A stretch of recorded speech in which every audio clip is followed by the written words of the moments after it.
Hi అండి. నమస్తే. నేను మీ Malleswari. Welcome back to Malleswari kitchen. ఈరోజు మన వీడియోలో పల్లి నువ్వుల చిక్కీ చేసి చూపించబోతున్నానండి. మనం తినేటప్పుడు కరకరలాడుతా పంటికి అంటుకోకుండా సాగినట్టు లేకుండా, అంటే మనకి స్వీట్ షాప్లో లాగా బాగా క్రంచీగా రావాలి, టేస్టీగా ఉండాలంటే పాకం అనేది ఎలా పట్టుకోవాలో ఈరోజు వీడియోలో చేసి చూపిస్తాను. మనం పల్లీలు నువ్వులు బెల్లంతో చేస్తున్నాం కాబట్టి హెల్త్కి చాలా మంచిది.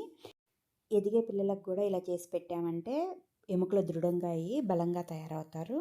మరి ఇంకా లేట్ చేయకుండా ఈ చిక్కీ చేసుకోవడానికి స్టవ్ పైన ఒక బాండీ పెట్టుకొని ఇందులోకి 2 కప్పులు పల్లీలు వేసుకోవాలి. ఈ పల్లీలు ఫ్రై చేసుకోవడం కోసం ఫ్లేమ్ని సిమ్ టు మీడియంలో పెట్టేసుకొని దగ్గరుండి మరి వీటిని ఫ్రై చేసుకోవాలి. అదే మనం హై ఫ్లేమ్లో పెట్టేసామంటే పైన కలర్ అనేది వెంటనే వచ్చేస్తాయి, కానీ విత్తనం లోపల పచ్చిగానే ఉంటాయి. అప్పుడు చిక్కీ టేస్ట్ అనేది అంత బాగుండదు. సో అందుకని ఫ్లేమ్ని సిమ్ టు మీడియంలో పెట్టేసుకొని ఫ్రై చేసుకోవాలి. ఇలా ఫ్రై చేసుకుంటేనే ప్రతి విత్తనం కూడా లోపల వరకు చక్కగా ఫ్రై అయ్యి తినేటప్పుడు మనకి పంటికి తగులుతూ క్రంచీగా చాలా టేస్టీగా ఉండిద్ది ఈ చిక్కీ అనేది. మీకు ఇక్కడ నేను వీడియోలో చూపిస్తున్నాను చూడండి. ఈ పల్లీల పైన పొట్టు అనేది ఇలా సపరేట్ అయ్యేంత వరకు కూడా ఫ్రై చేసుకొని వీటిని ఒక ప్లేట్లో తీసుకొని చల్లారనివ్వాలి. ఇప్పుడు ఇదే ప్యాన్లోకి మనం ఏ కప్పుతో అయితే పల్లీలు తీసుకుంటామో అదే కప్పుతో 1 కప్పు నువ్వులు వేసుకోవాలి. నువ్వులు ఇన్నే తీసుకోవాలని ఏం లేదండి. నేను 2 కప్పుల పల్లీలు 1 కప్పు నువ్వులు తీసుకున్నాను కదా. మీరు కావాలంటే కప్పున్నర నువ్వులు కప్పున్నర పల్లీలు అయినా సరే తీసుకోవచ్చు. లేదంటే ఇలాగ 2 కప్పుల పల్లీలు 1 కప్పు నువ్వులతోనైనా సరే ఈ చిక్కీ అనేది చేసుకోవచ్చు. ప్యాన్లోకి వేసుకొని వీటిని కూడా కాస్త కలర్ మారి మంచి వాసన వచ్చేంత వరకు ఫ్రై చేసుకోవాలి. ఆల్రెడీ ప్యాన్ కూడా బాగా వేడిగానే ఉంది కాబట్టి పెద్దగా టైం పట్టదు ఇవి ఫ్రై అవ్వటానికి. ఇలా ఫ్రై చేసుకున్న తర్వాత నువ్వులను కూడా ఒక ప్లేట్లో తీసుకొని చల్లారనివ్వాలి. ఈలోగా మనం పల్లీలు కూడా చల్లారనివి ఈ పల్లీలకి పొట్టు తీసేసుకొని పెట్టుకోవాలి. చేతితో నలిపైనా సరే ఈ పొట్టు తీసుకోండి, లేదంటే ఇంకా ఈజీగా ఉండిద్ది. ఇలా పప్పు గుత్తితోటి కనుక కొద్దిగా క్రష్ చేసుకున్నట్టు అన్నామంటే పొట్టు ఊడిద్ది, అలాగే ఒక్కొక్క పప్పు కూడా 2 బద్దలుగా విడిపోయిద్ది. ఇలాగ పొట్టు తీసుకున్న తర్వాత వీటిని జాలిగరిటలోకి కానీ లేదంటే చాట్లోకి తీసుకొని చెరిగామంటే పొట్టంతా కూడా ఈజీగా పోయిద్ది. పొట్టంతా కూడా తీసేసుకొని పల్లీలు అయితే ఇలా రెడీ చేసి పెట్టుకోవాలి. ఇప్పుడు ఒక పెద్దగా ఉన్న ప్లేట్ని తీసుకొని ఒక పావు టీ స్పూను నెయ్యి వేసుకోవాలి. వేసుకొని చేతితోటి ఈ నెయ్యి అంతా కూడా ప్లేట్కి రాసుకోవాలి. ఇలా రాసుకుంటే మనకి చిక్కీ అనేది అంటుకోకుండా బాగా ఈజీగా ఊడొచ్చుద్ది. ఇలా ప్లేట్ అంతా కూడా రాసి పెట్టుకొని ఈ ప్లేట్ని పక్కన పెట్టేసుకుందాం. ఇప్పుడు కాస్త అడుగు మందంగా ఉన్న ప్యాన్ తీసుకొని ఇందులోకి 2 కప్పుల బెల్లం తురుము వేసుకోవాలి. నేను తీసుకున్న 2 కప్పుల పల్లీలు 1 కప్పు నువ్వులకి 2 కప్పుల బెల్లం అయితే కరెక్ట్గా సరిపోద్దండి. అలాగే ఒక అరకప్పు వాటర్ వేసుకోవాలి. వాటర్ అనేది ఎక్కువ వేసుకోవద్దు. ఎక్కువ వేసామంటే పాకం రావడానికి టైం ఎక్కువ పట్టిద్ది. మనం వాటర్ తగ్గించే వేసుకున్నాం కాబట్టి పాకం అనేది చాలా తొందరగా వచ్చేసిద్ది. ఇప్పుడు ఈ బాండీని స్టవ్ పైన పెట్టేసుకొని బెల్లం అంతా కరిగేలాగా గరిటెతోటి కలుపుకుంటూ కరగనివ్వాలి. ఇలా కరిగిన తర్వాత మంచి ఫ్లేవర్ కోసం ఒక పావు టీ స్పూను యాలకుల పొడి వేసుకోవాలి. ఈ యాలకుల పొడి కూడా పాకంలో కలిసేలాగా బాగా కలుపుకోవాలి. ఇలా కలుపుకొని పాకం అంతా కూడా ఉడకనివ్వాలి. ఇలా ఉడికిన తర్వాత ఒకసారి పాకం అనేది వచ్చిందో లేదో చెక్ చేసుకుందాం. చిన్న ప్లేట్ కానీ లేదా ఒక గిన్నెలోకి కానీ ఒక అర గ్లాసు వాటర్ వేసుకొని ఈ బెల్లం పాకాన్ని కొద్దిగా వేసుకోవాలి. వేసుకొని చేతితోటి కనుక మనం ఒకసారి చెక్ చేసుకున్నామంటే పాకం అనేది ఇలా సాగకూడదండి. ఇది లేత పాకమే. ఇంకా ఇలా సాగినట్టయితే మనకి పంటికి సాగినట్టు జిగురుగా ఉండిద్ది అనమాట. ఈ పాకం అనేది కాదు, మనకి ఇంకొద్దిగా ఉడికి ముదురు పాకం అనేది రావాలి. 2-3 నిమిషాల పాటు ఉడికించుకున్న తర్వాత ఇప్పుడు మళ్ళీ ఇంకోసారి చెక్ చేసుకుందాం. కొద్దిగా వాటర్లోకి బెల్లం పాకాన్ని వేసుకొని చేత్తో తీసుకొని ప్లేట్కి వేసి కొట్టామంటే ఇలా టంగ్ సౌండ్ రావాలి. అలాగే అప్పడంలాగా విరగాలి. ఇలా వస్తే కరెక్ట్గా సరిపోతుందండి. ఈ పాకాన్ని ముదిరి పాకం అంటాం. ఇప్పుడు ఇంక వెంటనే ఫ్లేమ్ సిమ్లో పెట్టేసుకొని మనం ఫ్రై చేసి పెట్టుకున్న పల్లీలు వేసుకోవాలి. ఫస్ట్ పల్లీలు వేసుకొని బాగా కలిపేసి పాకంలో కలిసేలా కలిపేసి ఇప్పుడు మళ్ళీ నువ్వులు వేసుకోవాలి. ఫస్ట్ పల్లీలు వేసుకొని కలుపుకున్న తర్వాత ఇప్పుడు నువ్వులు వేసుకోవాలి. నువ్వులు కూడా వేసుకొని పాకంలో బాగా కలిసేలాగా గరిటెతోటి కలుపుకోవాలి. ఫ్లేమ్ సిమ్లోనే పెట్టేసుకోవాలండి. ఫ్లేమ్ సిమ్లో పెట్టుకొని ఈ పాకంలో బాగా ఇవన్నీ కూడా కలిసేలాగా కలుపుకోవాలి. ఇలా కలుపుకున్న తర్వాత ఇప్పుడు ఇందులోకి ఒక 2 స్పూన్లు నెయ్యి కూడా వేసుకోవాలి. ఇలా నెయ్యి వేసుకోవటం వల్ల మనకి చిక్కీకి స్వీట్ షాప్లో లాగా మంచి షైనింగ్ వచ్చిద్దండి. అలాగే కొద్దిగా మెరుస్తూ ఉంటుంది కదా స్వీట్ షాప్లో చిక్కీ అనేది, అలాగా మంచిగా ఉండిద్ది చూడటానికి. పాకం ఉడికేటప్పుడు వేసుకోకుండా ఇప్పుడు ఈ స్టేజ్లో కనుక నెయ్యి వేసుకుంటే మంచి ఫ్లేవర్ కానీ టేస్ట్ కానీ బాగుంటుంది. ఇలాగ నెయ్యి అంతా కూడా బాగా కలిసేలాగా కలుపుకున్న తర్వాత మనం నెయ్యి రాసుకున్న ప్లేట్లోకి ఈ పాకాన్ని అంతా కూడా వెంటనే వేసుకోవాలి. ఈ ప్రాసెస్ అంతా కూడా స్టవ్ ఆఫ్ చేసిన వెంటనే ప్లేట్లోకి తీసుకోవాలి. ఈ పాకాన్ని అంతా కూడా వెంటనే చేసుకోవాలి. ఈ ప్రాసెస్ అంతా కూడా ఈ పాకం అంతా కూడా వేసుకున్న తర్వాత ఫ్లాట్గా ఉన్న గిన్నెని తీసుకొని, అడుగు ఫ్లాట్గా ఉన్న గిన్నెని తీసుకొని ఈ చిక్కీని అంతా కూడా బాగా పల్చగా స్ప్రెడ్ చేసుకోవాలి. పల్చగా ప్లేట్ నిండా కూడా అనుకొని ఇప్పుడు మనం కావాలనుకుంటే చాకుతోటి కొద్దిగా వేడిగా ఉన్నప్పుడే ఇలా ఘాట్లు అనేది పెట్టుకోవాలి. మనకి ఏ సైజులో అయితే కావాలో ఆ సైజులో లైట్గా ఏ విధంగా కట్ చేసుకొని పెట్టుకోవాలి. మనకి ఇలాగ ముక్కలుగా కావాలంటే వేడి మీద ఉన్నప్పుడు ఇలా కట్ చేసుకొని పెట్టుకోవాలి. చల్లారిన తర్వాత అయితే అసలు కట్ అవ్వదు. ఇలా వేడిగా ఉన్నప్పుడే కట్ చేసుకొని పూర్తిగా చల్లారిన తర్వాత తీసేయాలి. రెబ్బెన పకోడీ రెసిపీ చేసి చూపించబోతున్నానండి. అసలు ఆయిల్ పీల్చకుండా స్వీట్ షాప్లో లాగే భలే గుల్లగా క్రిస్పీగా వస్తాయి. నోట్లో వేసుకుంటే కరిగిపోతాయండి, అంత టేస్టీగా ఉంటాయి. టీ టైం స్నాక్స్గా తినడానికి లేదంటే పిల్లలకి స్నాక్స్ బాక్స్గా పెట్టడానికి చాలా బాగుంటాయి. నెల రోజుల వరకు నిలవ కూడా ఉంటాయండి. మరి ఇప్పుడు ఇవి ఎలా చేసుకోవాలో చూసేద్దాం. జల్లెల్లోకి 3 కప్పుల పొడి బియ్య పిండిని తీసుకోవాలి. బియ్యాన్ని మనం మిల్లు పట్టించిన పిండి అయినా సరే పర్లేదండి, లేదా మనకి సూపర్ మార్కెట్లో రెడీమేడ్గా దొరికిద్ది కదా బియ్య పిండి, ఆ పిండి అయినా సరే పర్లేదు. 3 కప్పుల బియ్య పిండి వేసుకున్న తర్వాత ఇదే కప్పుతోటి 1 కప్పు శనగపిండి వేసుకోవాలి. 3 కప్పుల బియ్య పిండికి 1 కప్పు శనగపిండి వేసుకోవాలి. ఇలా వేసుకున్న తర్వాత వీటన్నిటిని కూడా ఈ విధంగా జల్లించుకోవాలి. ఇవే కాదండి, మనం పిండి వంటలు చేసేటప్పుడు ఏ పిండి అయినా సరే ఈ విధంగా జల్లించి తీసుకుంటే అందులో పురుగులు ఏదన్నా ఉండా కూడా రాకుండా ఉంటాయి. ఇప్పుడు చిన్న మిక్సీ జార్ తీసుకొని ఇందులోకి 1 టేబుల్ స్పూను వాము వేసుకోవాలి. వాము వేసుకోవటం వల్ల ఈ రిబ్బన్ పకోడీకి మంచి ఫ్లేవర్ అనేదే కాదండి, గ్యాస్ ప్రాబ్లం లేకుండా ఏ వయసు వరకైనా అరుగుదల అనేది బాగుండుద్ది.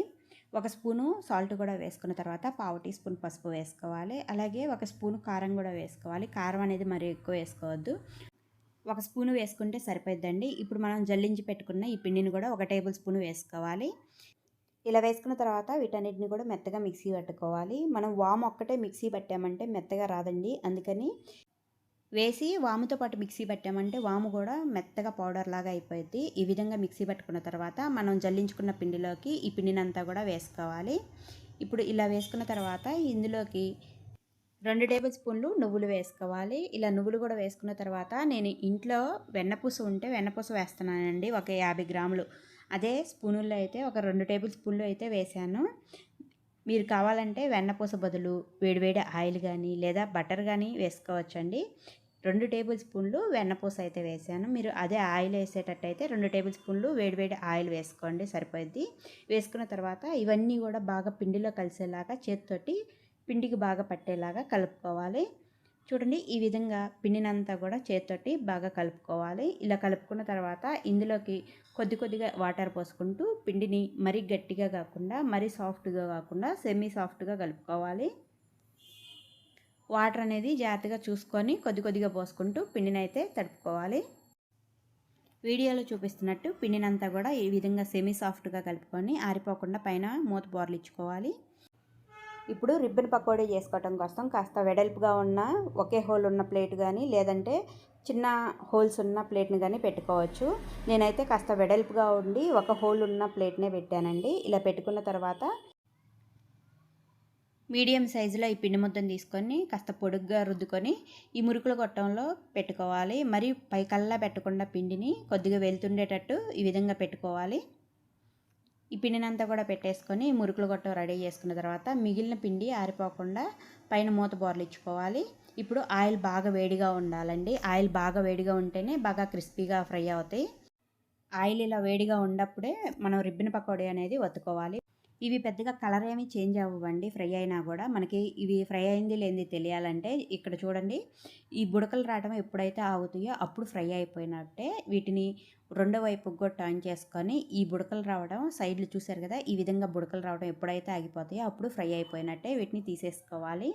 అలాగే మనం రెండో వాయి కూడా వేసుకునేటప్పుడు ఇంక ఇలాగే వేయకుండా హై ఫ్లేమ్లో పెట్టుకొని మళ్ళీ ఆయిల్ బాగా వేడైన తర్వాత వేసుకున్నామంటే మనకి బాగా క్రిస్పీగా వస్తాయండి, లోన వరకు కూడా చక్కగా ఫ్రై అవుతాయి. శనగపిండి లేకుండా కప్పు ఉప్మా రవ్వతోటే మురుకులు అనేది చేసి చూపిస్తానండి. భలే గుల్లగా క్రిస్పీగా వస్తాయి ఈ మురుకులు అయితే. 10 నుంచి 15 రోజుల వరకు నిలవ కూడా ఉంటాయి. అలాగే అసలు ఆయిల్ పీల్చవండి. ఇలా గనక ఒక్కసారి చేసి పెట్టుకున్నామంటే పిల్లలు కూడా ఇష్టంగా తింటారు. మరి ఇప్పుడు ఈ మురుకులు చేసుకోవడానికి ఫస్ట్ స్టవ్ పైన బాండీ పెట్టుకొని ఇందులోకి మనం కొలత అంతా కూడా ఒకే దాంతో తీసుకోవాలి. ఇక్కడ నేనైతే ఈ మెజర్మెంట్ కప్పుతోటి తీసుకుంటున్నాను. మీరు కావాలంటే గ్లాస్తోనైనా సరే తీసుకోవచ్చు. ఈ కప్పుతోటి 3 కప్పుల వాటర్ పోసుకున్నాను బాండీలోకి. ఇందులోకి రుచికి సరిపోను ఉప్పు వేసుకోవాలి. అలాగే 1 స్పూను వాము వేసుకోవాలి. 3 స్పూన్లు తెల్ల నువ్వులు వేసుకోవాలి. తెల్లవి కానీ నల్లవి కానీ మీ దగ్గర ఏ నువ్వులు ఉంటే అవి వేసుకోవచ్చు. ఈ మురుకులు తినేటప్పుడు అవి పంటికి తగులుతూ టేస్ట్ అనేది బాగుంటుంది నువ్వులు వేసుకోవటం వల్ల. అలాగే 1 స్పూను కారము, 2 స్పూన్లు వెన్నపూస వేసానండి. వెన్నపూస అయితే అందరిళ్ళల్లో ఉండేది కదా, లేదంటే వెన్నపూస బదులు ఆయిల్ అయినా సరే లేదా బటర్ అయినా సరే వేసుకోవచ్చండి. బాగా గుల్లగా వస్తాయి ఇలా ఆయిల్ కానీ బటర్ కానీ వెనపూస కానీ వేసుకోవటం వల్ల మురుకులు అనేవి.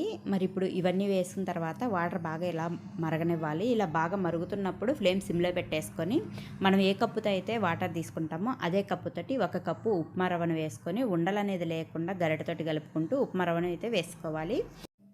రవ్వనంతా కూడా వేసుకున్న తర్వాత ఒక 2 నిమిషాల పాటు లో ఫ్లేమ్లో ఉడికించేసామంటే ఈ రవ్వ అంతా కూడా దగ్గర పడిద్ది. ఇలా ఉప్మాలాగా రెడీ అయింది. ఇప్పుడు ఫ్లేమ్ సిమ్లో పెట్టేసుకొని మూత పెట్టేసి మరో నిమిషం ఉంచేసి స్టవ్ ఆఫ్ చేసుకోవాలి. ఇలా 1 నిమిషం ఉంచేసి స్టవ్ ఆఫ్ చేసుకొని ఈ ఉప్మానంతా కూడా పూర్తిగా చల్లారనివ్వాలి. చల్లారిన తర్వాత చూసారు కదా ఈ విధంగా ఉప్మా అనేది ఇంకాస్త గట్టిపడిద్ది. ఇలా గట్టిపడిన ఉప్మాని గరిటెతోటి అంతా కూడా బాగా కలుపుకొని పెట్టుకోవాలి. ఇలా కలుపుకున్న తర్వాత ఒక మిక్సీ జార్ తీసుకోవాలి. చిన్న మిక్సీ జార్ తీసుకొని ఇందులోకి 1 అరకప్పు పుట్నాల పప్పు లేదా వేయించిన శనగపప్పు అంటారు కదండి, వీటిని 1 అరకప్పు తీసుకొని మిక్సీ జార్లోకి మెత్తగా ఎంత వీలైతే అంత మెత్తగా మిక్సీ పట్టుకోవాలి.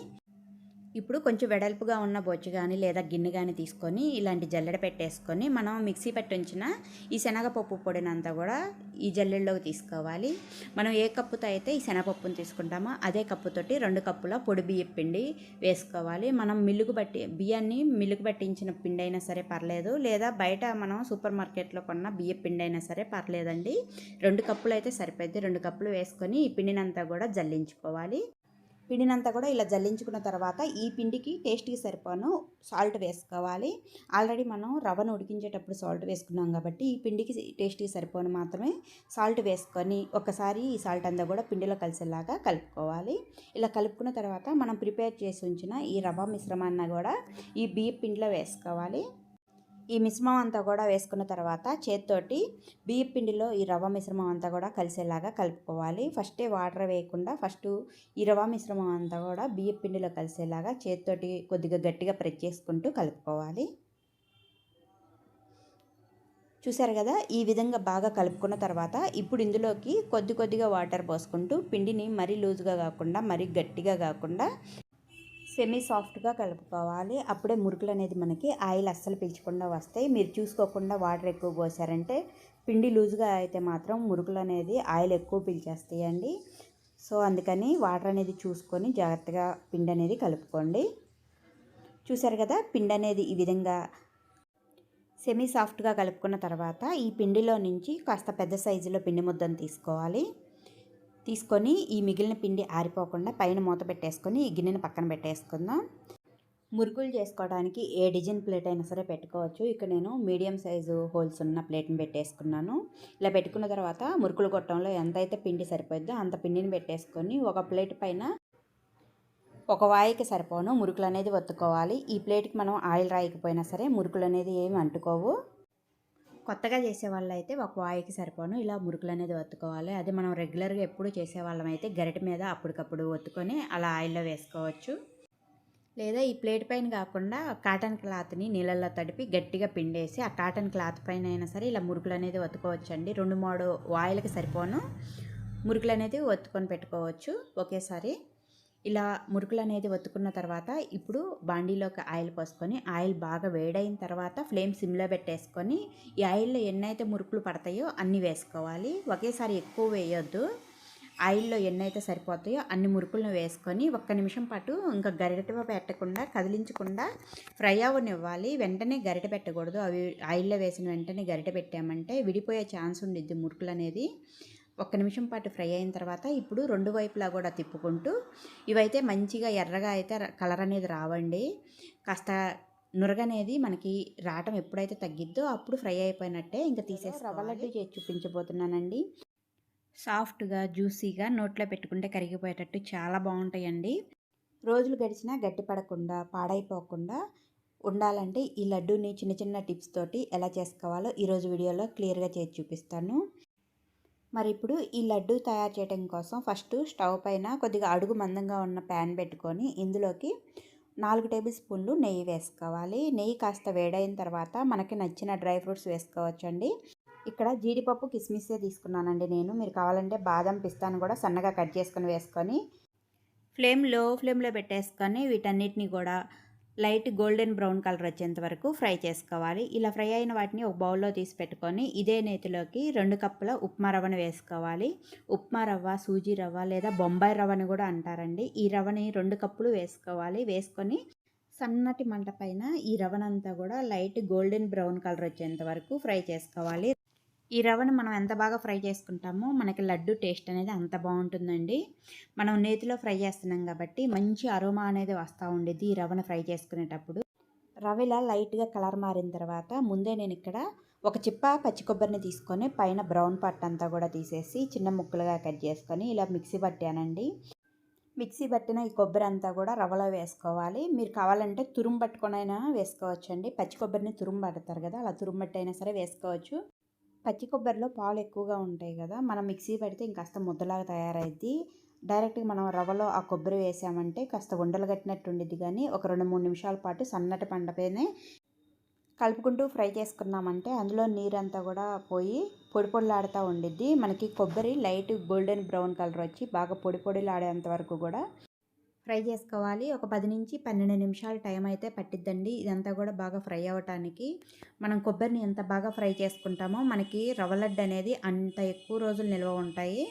చూసారు కదా, ఇక్కడ రవ్వను కొబ్బరి ఇలాగా లైట్ గోల్డెన్ బ్రౌన్ కలర్ వచ్చేంత వరకు కూడా ఫ్రై చేసుకోవాలి. ఇలా కలర్ వచ్చేసిన తర్వాత ఈ మిశ్రమాన్ని అంతా కూడా వేరే ప్లేట్లో తీసుకొని కాస్త చల్లారనిద్దాం. ఇప్పుడు ఇదే ప్యాన్లోకి 1/3 కప్పు పంచదార వేసుకోవాలి. మనం ఏ కప్పుతో అయితే ఉప్మా రవ్వను తీసుకుంటామో అదే కప్పుతోటి 1/3 కప్పు పంచదార అలాగే ఒక అరకప్పు వాటర్ వేసుకోవాలండి. నేను 2 కప్పుల ఉప్మా రవ్వ తీసుకున్నాను కాబట్టి 1/3 కప్పు పంచదార అయితే స్వీట్ అనేది కరెక్ట్గా సరిపోయిద్ది. స్వీట్ మరి మీరు ఎక్కువగా తినే వాళ్ళైతే 2 కప్పుల దాకైనా వేసుకోవచ్చు. లేదండి మేము స్వీట్ చాలా తక్కువగా తింటాం అనుకుంటే 1.5 కప్పు అయినా సరే వేసుకోవచ్చండి. నేను ఇక్కడైతే 1/3 కప్పు వేసాను. అలాగే అరకప్పు వాటర్ కూడా పోసుకొని పంచదార అంతా కూడా కరిగిన తర్వాత మరొక 2 నిమిషాల పాటు ఉడికించాను. ఉడికించిన తర్వాత ఇక్కడ చూపిస్తున్నాను చూడండి పాకం. ఇలాగా ఒక తీగ పాకం వస్తే సరిపోద్ది. ఇప్పుడు ఇందులోకి మంచి ఫ్లేవర్ కోసం 1/2 టీ స్పూన్ యాలకుల పొడి కూడా వేసుకొని ముందే ఫ్రై చేసి పెట్టుకున్న డ్రై ఫ్రూట్స్ రవ్వను కూడా ఈ పాకంలో వేసుకొని పాకంలో ఈ రవ్వ అంతా కూడా బాగా కలిసేలాగా కలుపుకోవాలి. ఫ్లేమ్ సిమ్లో పెట్టేసుకొని ఈ రవ్వ అంతా కూడా పాకంలో కలిసేలాగా కలుపుకున్న తర్వాత కూడా మరొక 2 నిమిషాల పాటు పాకంలో ఉడకనివ్వాలి రవ్వని. రవ్వ పాకం పీల్చుకొని కాస్త దగ్గర పడిద్దండి. ఈ విధంగా దగ్గర పడిన తర్వాత ఇప్పుడు స్టవ్ ఆఫ్ చేసుకొని మూత పెట్టేసి కొద్దిగా చల్లారనివ్వాలి. ఒక 5 నిమిషాలు, మరి ఎక్కువసేపు అవసరం లేదు. ఒక 5 నిమిషాల పాటు చల్లారిన తర్వాత ఈ విధంగా కాస్త గట్టిగా అయింది. ఇప్పుడు గరిటెతోటి ఉండలు అనేది లేకుండా పొడి పొడిగా చేసుకోవాలి. ఈ రవ్వనంతా కూడా ఒక్కసారి గరిటెతోటి కలిపామంటే ఈ విధంగా పొడి పొడిగా అయింది. ఈ ప్రాసెస్ అంతా కాస్త మనం వేడిగా ఉన్నప్పుడే చేసుకోవాలి. ఈ రవ్వ అనేది వేడిగా ఉంటేనే మనం రవ్వ లడ్డు చుట్టగలం. కాస్త చల్లారిందంటే గట్టిగా అయిపోద్దండి. చేతికి నెయ్యి రాసుకొని కావాల్సినంత ఈ మిశ్రమాన్ని తీసుకొని చేతితోటి కాస్త ప్రెస్ చేసుకుంటూ ఇలాగ రవ్వ లడ్డు చుట్టుకోవాలి.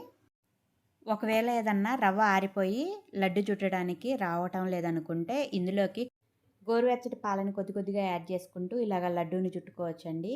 పాలను పోస్తే 2-3 రోజుల కన్నా ఎక్కువ నిల్వ ఉండవు అనుకుంటే నీళ్ళను వేడి చేసుకొని కొద్ది కొద్దిగా చిలకరించుకుంటూ రవ్వ మొత్తంలో ఒకేసారి నీళ్ళు పోయకుండా కొద్ది కొద్దిగా రవ్వలో వాటర్ అనేది కొంచెం కొంచెం వేసుకుంటూ రవ్వ లడ్డు అనేది చుట్టుకోవచ్చండి.